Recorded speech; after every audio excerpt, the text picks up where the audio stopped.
I'm Peg Burns with our Golden Thread Gospel Nonviolence Curriculum Materials. And in this piece, we're going to look at some individual timelines, at least one.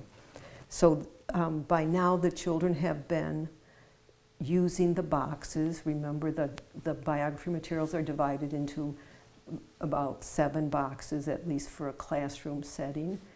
And they come to know each person in the box, you know, as they get to that box, that material. So after they've done most of those, they might want to get to know more about a particular person.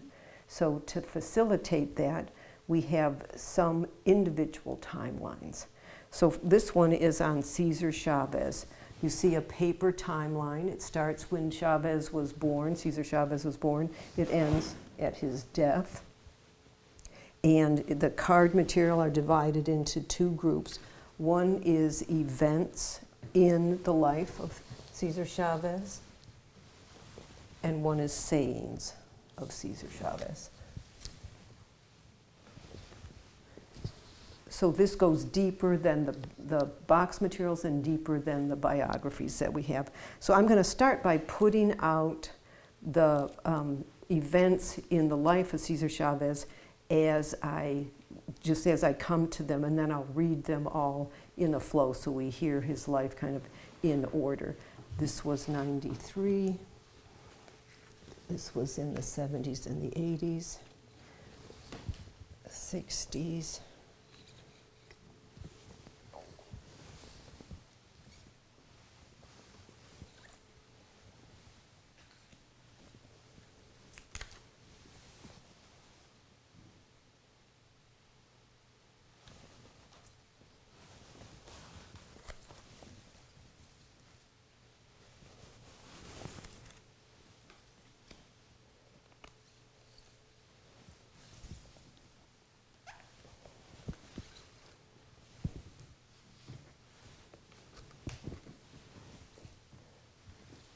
Okay, so I'm going to read these in order. March 31st, 1927, Cesar Chavez is born near Yuma, Arizona. So now we know the exact date. At age 10, Cesar becomes a farm worker. When Cesar Chavez was young, his grandfather, father, and uncles read to him.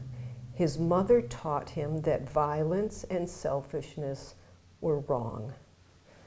Around the age of 14, while in 8th grade, Cesar attends his 30th school. When he graduates from 8th grade, Cesar quits school to work full-time so his mother doesn't have to go to the fields. In 1948, Cesar marries Helen Fabella. Together they raise 8 children.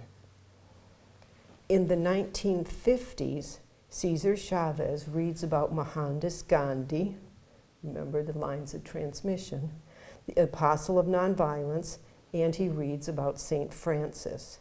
Cesar realizes 2 things: the difficult, poor life of those who pick fruits and vegetables for people of the United States of America won't change by itself.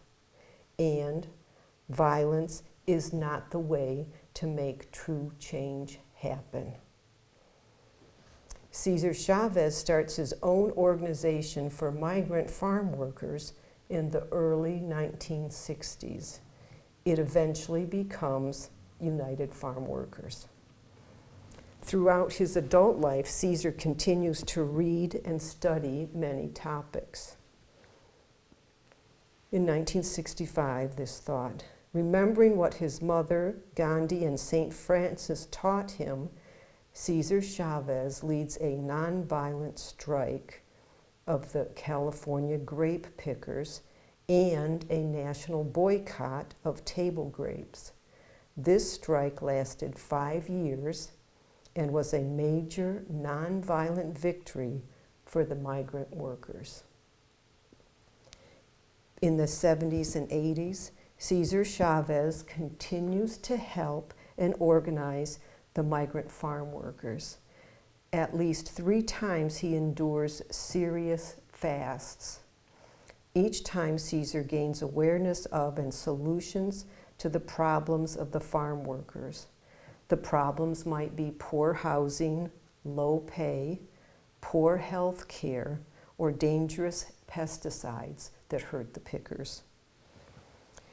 April 23, 1993, Cesar Chavez defends the farm workers in court. In the evening, he visits the neighborhood where he grew up, and later that night, he dies in his sleep.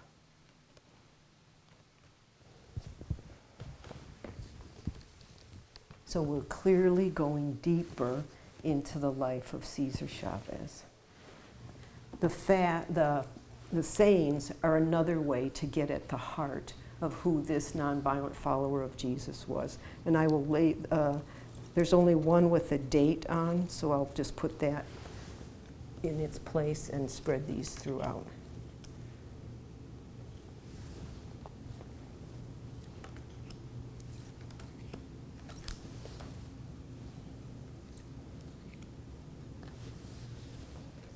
Okay. So throughout his life, he was making statements. He was leading people. He was needing to put to words what was going on in his heart and sharing that with the people around him because they had serious problems that needed involvement and change. So the first one, nonviolence is not inaction.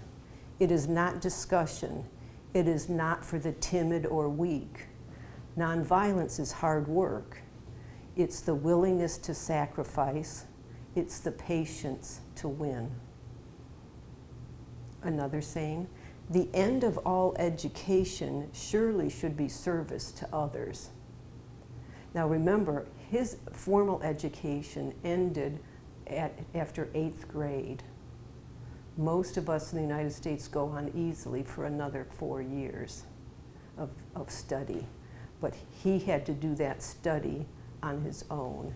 And that's what he came to. The end of all education surely should be service to others.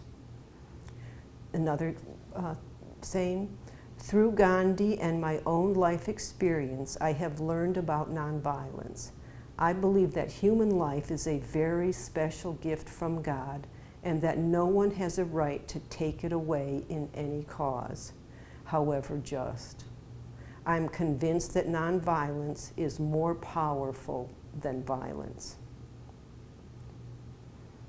A fast is first and foremost personal. It is a fast for the purification of my body, my own body, mind, and soul. The fast is also a heartfelt prayer for purification and strengthening for all those who work beside me in the farm worker movement. The fast is also an act of penance for those in positions of moral authority and for all men and women activists who know what is right and just, who know that they could and should do more. The fast is finally a declaration of non-cooperation with the supermarkets who promote and sell and profit from the California table grapes. Remember, that was a situation where terrible pesticides that were damaging the pickers were being used, and the growers didn't really want to stop. Another saying, I'm convinced that the truest act of courage, the strongest act of manliness, is to sacrifice ourselves for others in a totally nonviolent struggle for justice. There is no such thing as defeat in nonviolence. The last saying, in this world, it is possible to achieve great material wealth, to live an opulent life, but a life built upon those things always leaves a shallow legacy. In the end, we will be judged by other standards.